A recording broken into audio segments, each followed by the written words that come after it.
When Hurricane Ian made landfall in Florida, it did so as one of the 5 most powerful hurricanes to strike the U.S. in recorded history.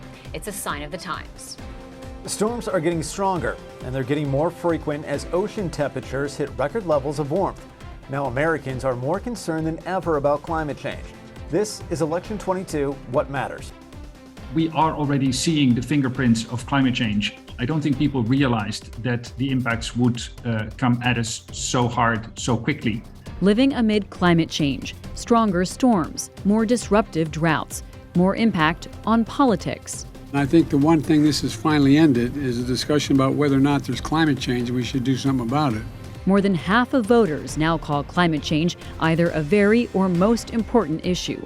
What does that mean for the midterms? This is episode 6 of a Washington Post Newsy special series, Election 22, What Matters. Now, from the Washington Post newsroom, Libby Casey and Andrew Rafferty.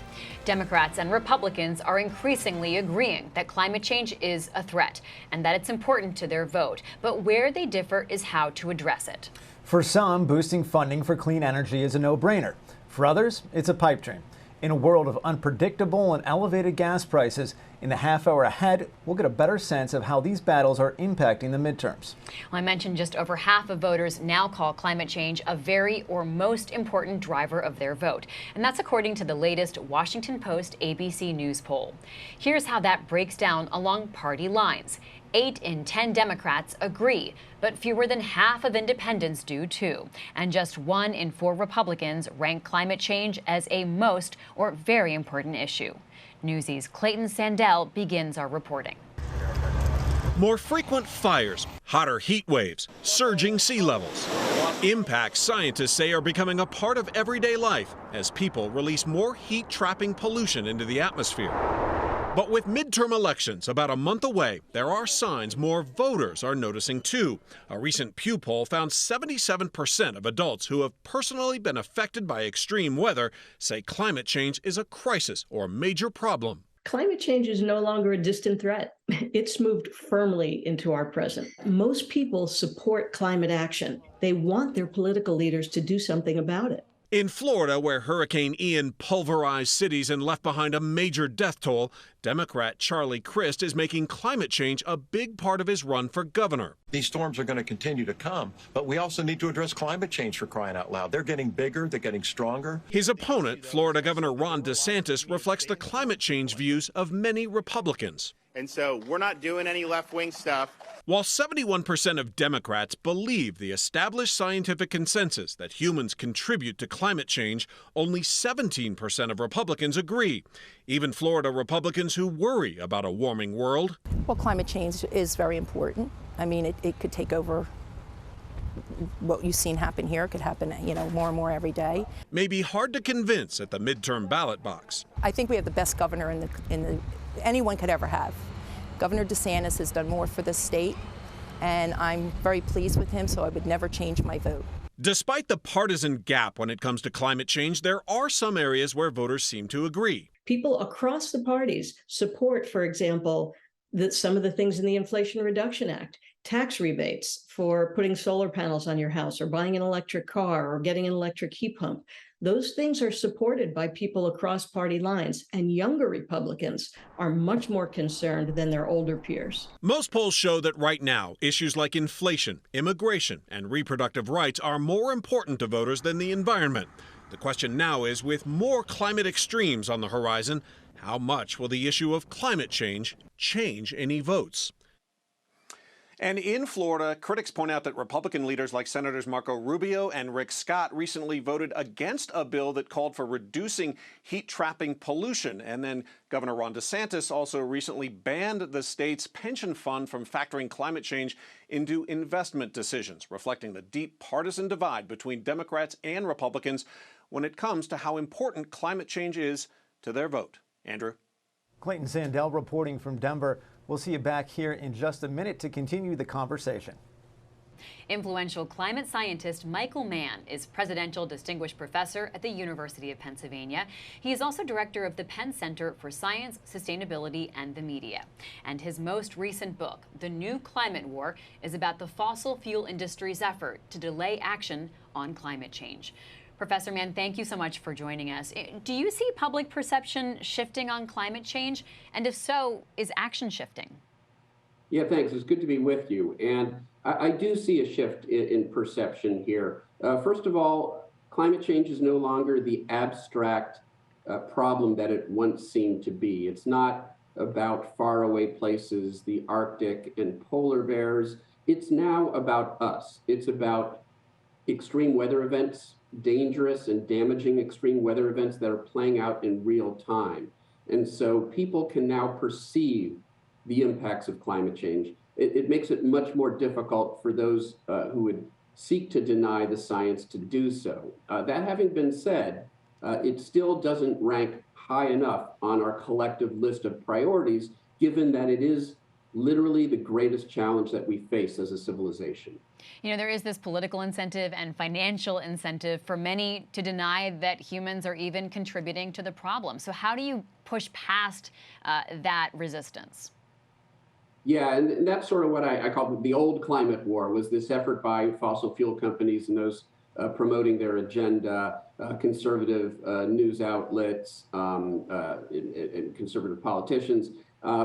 It was once about denying the reality of climate change, but they can't do that anymore because people can see that it's happening. That doesn't mean they've given up. They've shifted to other tactics, and that's really the thesis of the new climate war.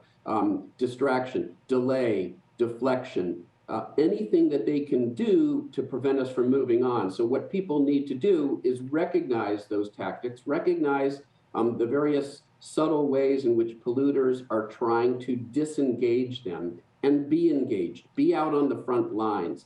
And the most important way that you can use your voice, of course, is with your vote. In just a matter of weeks, there's an opportunity for people to turn out in these midterm elections and vote on climate. Make sure that climate is one of the defining issues in this election. And so, Professor Mann, on that note, we are in campaign season, and the climate issue is not getting a whole lot of attention, even by the candidates. So how do people expect to go out and vote on the issue if it should be so important to them when the candidates themselves aren't really even talking about it right now? So there has been some discussion on the campaign trail. I've heard some of it, but not nearly as much as we would like to see. And I'll tell you, this issue is a #1 voting issue among young folks, among folks in their 20s and 30s. Millennials, and so, you know, it's really it behooves Democrats to be making climate front and center. Of course, we've got other issues that we're struggling with right now. The crisis with our democracy. We've still got a health crisis in COVID-19 to deal with. There are all sorts of matters that often feel more pressing, more immediate, but let's recognize that when it comes to our health, when it comes to our national security, when it comes to every dimension of our lives, climate change is now becoming one of the great threat amplifiers. Can you take politics out of this? Is there a way to find unity and move past the political strife on this issue? Yeah, I think there is. It wasn't that long ago that there was bipartisan support, that there were a fairly large number of Republicans who recognized, the importance of preserving a livable planet. That's a conservative value, to conserve our environment, to conserve our planet. And unfortunately, fossil fuel interests have worked hard to drive a political wedge between, Democrats and Republicans. And so I think it's really important that we make sure that there is space to bring conservatives back into the fold. Moderate conservatives who were once very much on board when it comes to issues of basic sustainability and environmental health. I mean, let's not forget, Richard Nixon gave us the EPA. Ronald Reagan signed the Montreal Protocol. George H.W. Bush created cap and trade to deal with the acid rain problem. It wasn't that long ago that Republicans were in the fold. And maybe there's an opportunity when we get past this crisis that we're currently dealing with in our politics, this extreme polarization. Maybe there's a sort of silver lining there, that there might be an opportunity for a sort of reorganization of our politics that creates space in the middle for moderate conservatives to join progressives in this common challenge that we all face, the climate crisis. Well, thank you so much. Michael Mann is Presidential Distinguished Professor at the University of Pennsylvania and Director of the Penn Center for Science, Sustainability, and the Media. We appreciate your time. Thank you so much.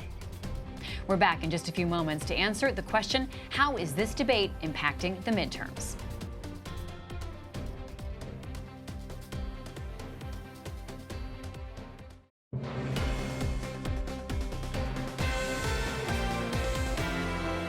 Just since the start of the year, we've seen 15 different billion-dollar disasters in the United States.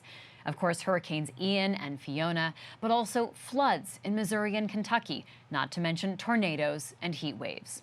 For scientists, there is no doubt this is the literal cost of climate change.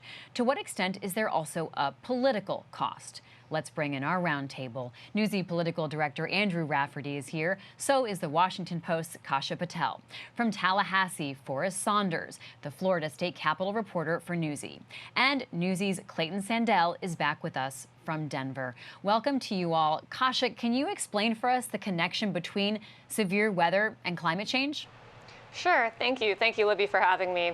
So I think a key point in terms of the science is to know that climate change is not creating new weather or weather systems. It's not creating a new storm or hurricane, at least as what we've seen so far. But what it is doing is it's exacerbating the weather systems already in place. Now, how does it do that? We know that we're burning fossil fuels, we're releasing more greenhouse gases in the atmosphere, like carbon dioxide and methane, and that is increasing our temperatures. Now, that can manifest itself in many different ways. One most obvious way is heat waves. The higher temperatures are just increasing the background warming, so when you have a weather system come in place for a heat wave, it can make that worse.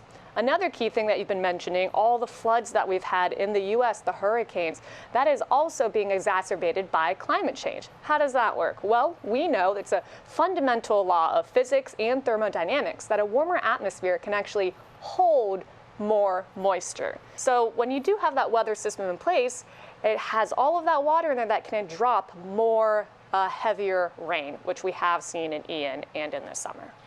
So, Kasha, are voters connecting things like hurricanes and severe weather patterns to climate change? I think yes. I think the short answer is yes. There's actually a lot of data that we see in recent years through surveys that, in general, people in America are realizing that people in America are getting harmed by climate change now. For the first time, more than half of Americans.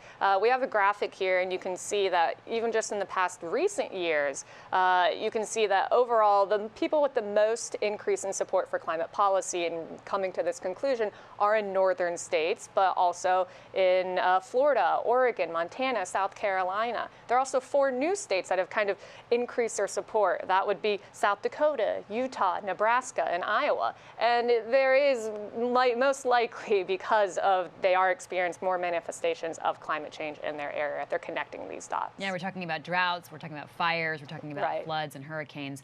Well, Clayton, you're out in Colorado and you've been reporting on many of the environmental problems in the western U.S. So what are some of the unique issues facing the part of the country where you are?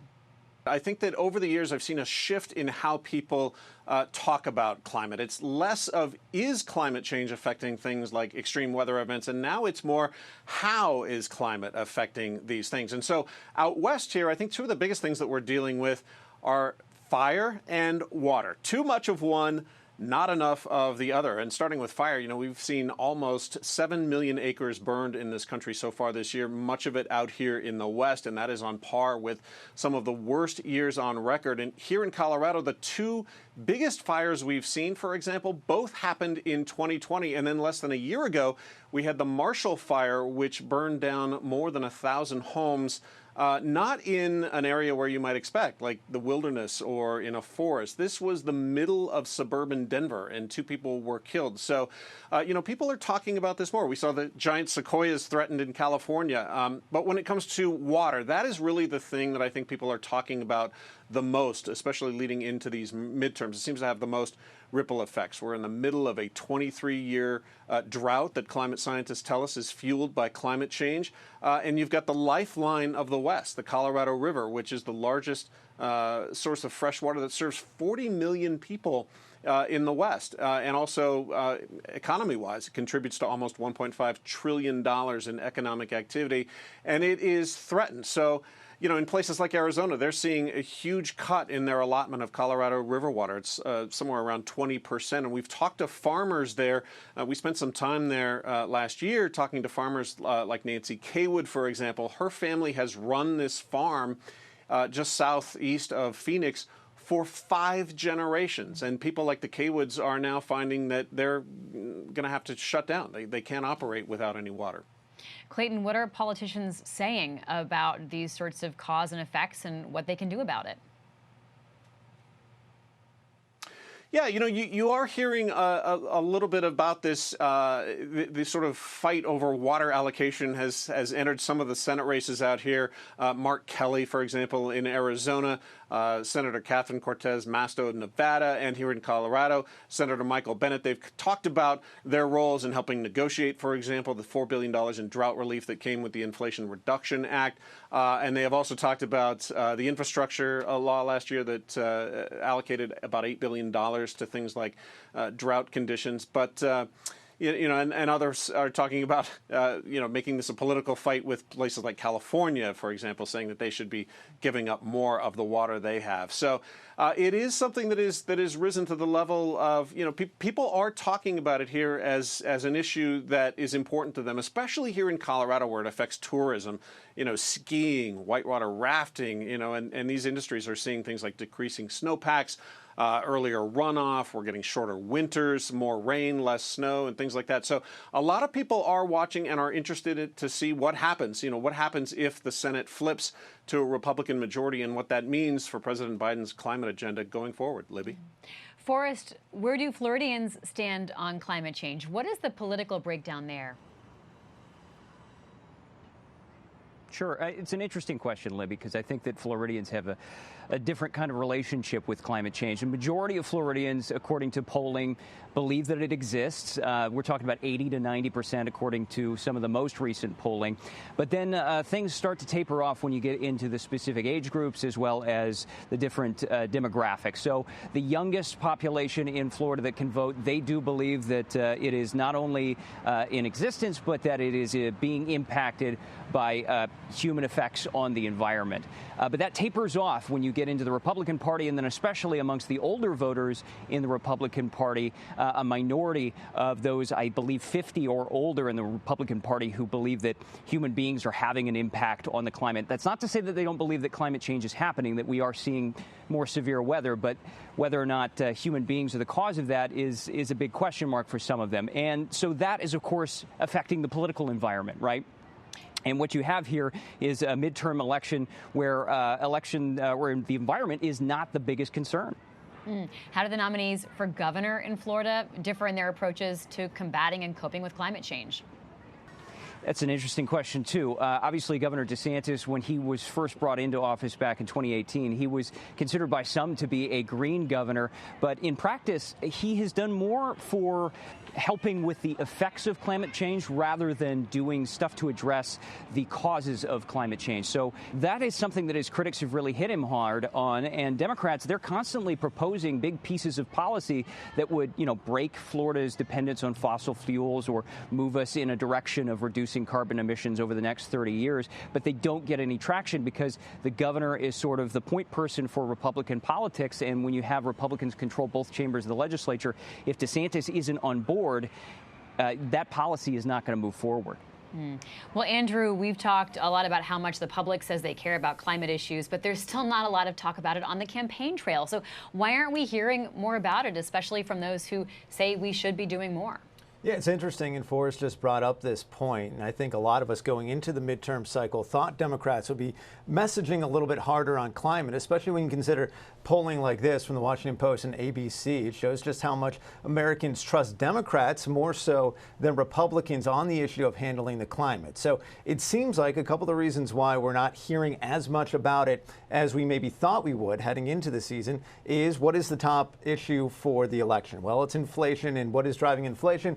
It's energy prices, and so partially at least. And so we've seen Democrats put out climate plans only to be immediately attacked by their Republican opponents because tying this to the Biden era policies that raise gas prices, raise inflation, make it more expensive to heat and cool your home. Now, there's not obviously a direct correlation between some of these climate plans and what we're seeing in inflation, but in terms of the political arena, it's enough to make a dent. So we're not seeing as many Democrats really hone in on that. I think it is interesting that if we do see lower turnout among Democrats, and they do not do well in the midterms, it's very possible that you are going to hear, especially from progressives, climate activists who are watching this very closely, say, well, we need to drive turnout by talking about climate. Even if it's not the top of the polls, it is a huge driver for young people. We know that young people care about that. So there could be some hand-wringing about not talking about it enough if Democrats are not ultimately successful next month. Well, thank you so much to the Washington Post, Kasha Patel, Newsy's Clayton Sandell, and Forrest Saunders. Andrew and I are back in just a moment with a deeper look at how climate change is impacting some specific races.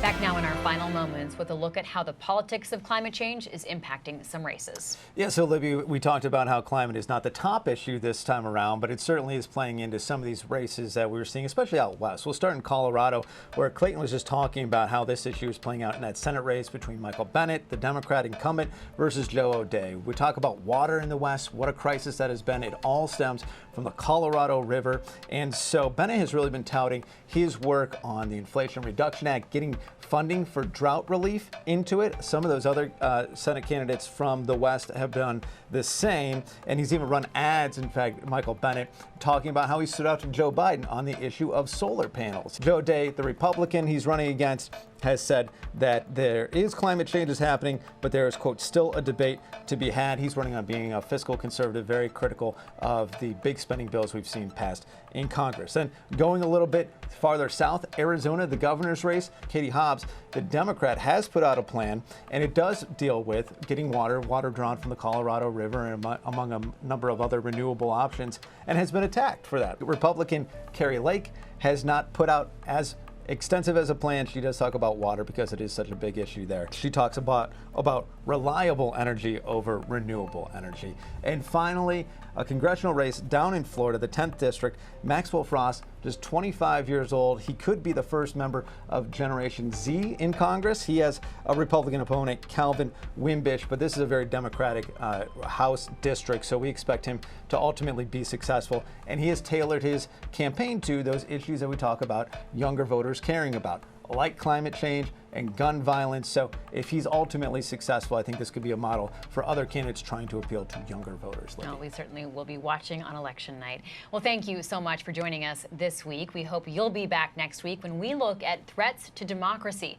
A majority of the Republican nominees this November deny the outcome of the last presidential election. So what will happen when Americans vote this time? I'm Libby Casey. And I'm Andrew Rafferty. Thank you for watching Election 22 What Matters, a collaboration between the Washington Post and Newsy.